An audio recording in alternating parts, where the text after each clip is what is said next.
we have had a whole lot of conversations over the last few years around mental health, and the event industry is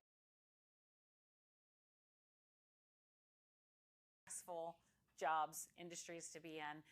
And we haven't really taken it seriously enough. We put content out there, but what are we really doing about it?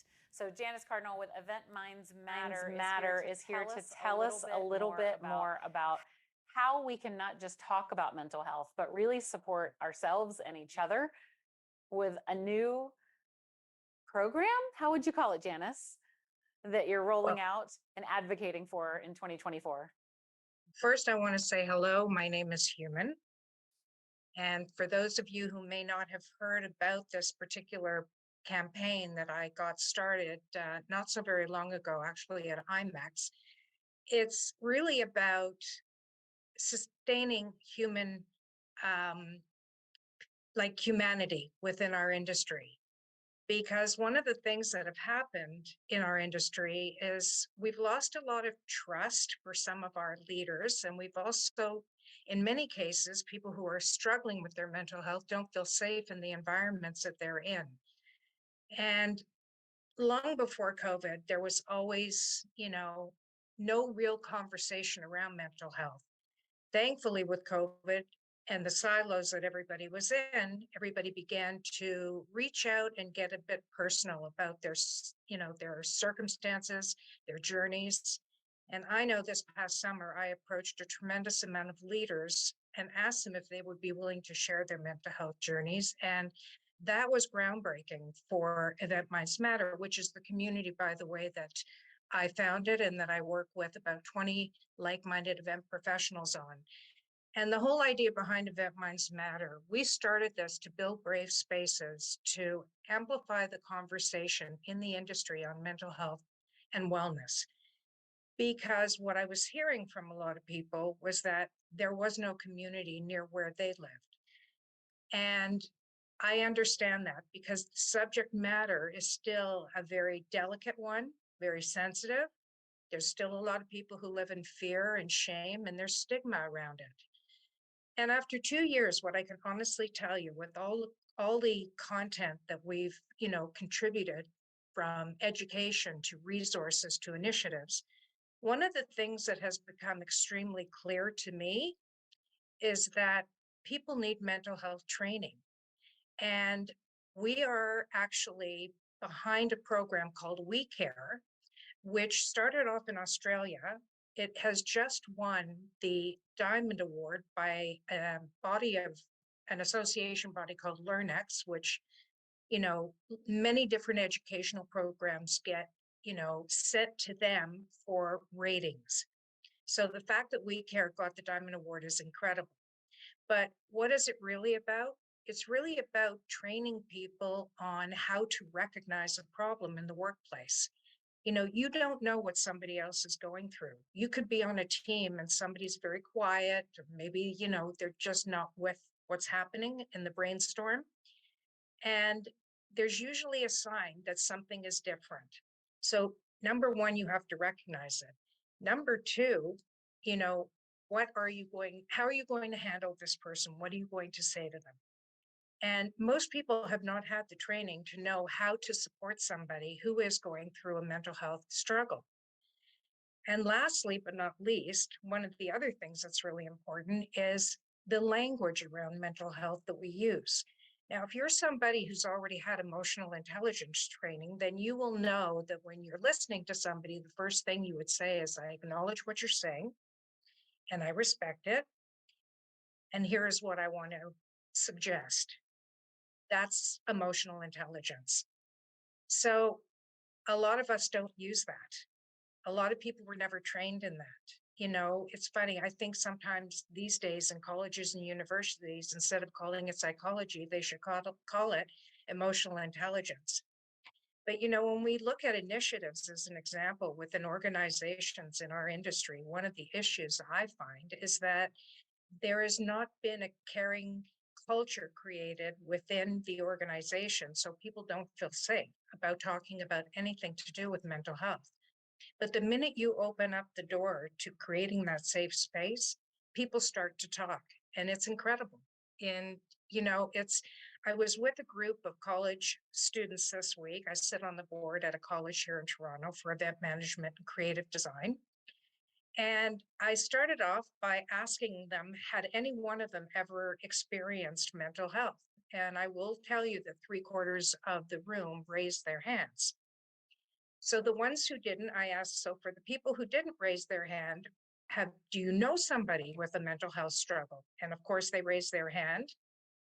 But what I found most interesting throughout the time that I was speaking to the students is that some of them have had mental health training, some of them are in therapy, some of them have come from a different country, they're foreign students, and they don't feel like they have, any kind of community behind them that they can go to and talk to. So it was a very interesting conversation. And when we started, with Event Minds Matter and then added in this We Care program, what I recognized was that, there were so few people in the industry with any kind of mental health training. And so where this has taken us is to trying to mandate it within the industry. And when I talk about mandating, when we started our whole program, we didn't do this for the generation that I'm in. I'm 64 years of age. I've had a business for 20 years in events on the corporate entertainment side, which my daughter runs today. But one of the things that I thought about was what's going to happen with the next generation? Do we want that next generation to be, you know, exactly how we've been? Do we want them to work 24/7? Okay, and take that RFP on a Friday and have it ready for a Monday, leaving their family behind?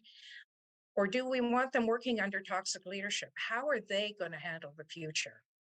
So this is part of the reason why we've approached the EIC, we've approached the associations to take a look at this training more seriously and potentially add it to, for example, a CMP certification or a CMM certification.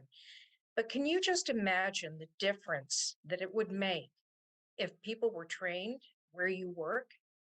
I can tell you that in the morning when you, you go into your office and people are walking by, they're going to say something to you that's kind, that's empathetic, that's sincere.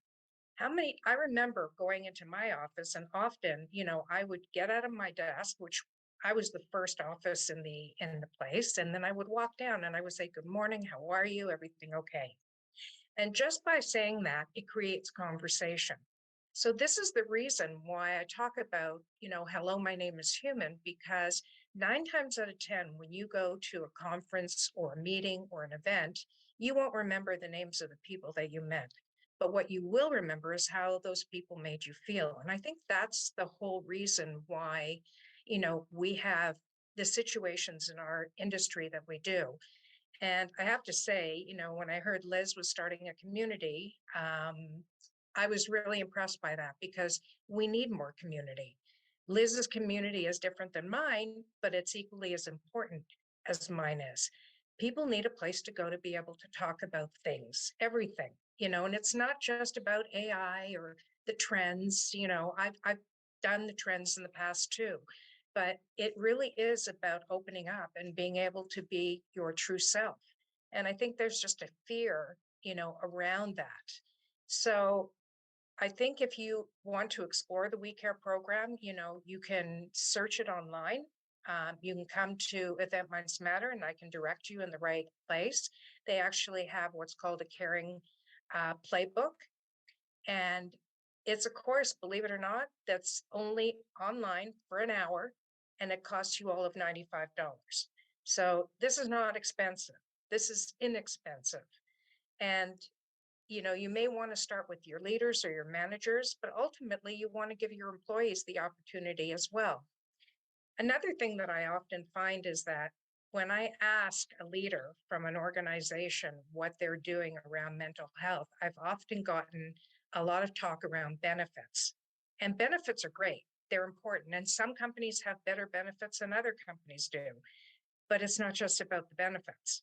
It has to be about, you know, building that space within the organization. So, often when I'm speaking to them, they said, no, no, we're good. We have everything we need. And then I think to myself, wow, is that what they think everybody needs is just some benefits? No, that's not what everybody needs. But we are climbing a mountain. I call it Kilimanjaro. I call it that every time we reach a peak, we are very excited. And the peak we have to reach next is to get mental health training mandated in the event industry. So I welcome you all to comment on the post from Event Minds Matter, to follow Event Minds Matter, and to support us in what we're trying to do. And if you think that it's important, that's what we want. Thank you very, very, very much.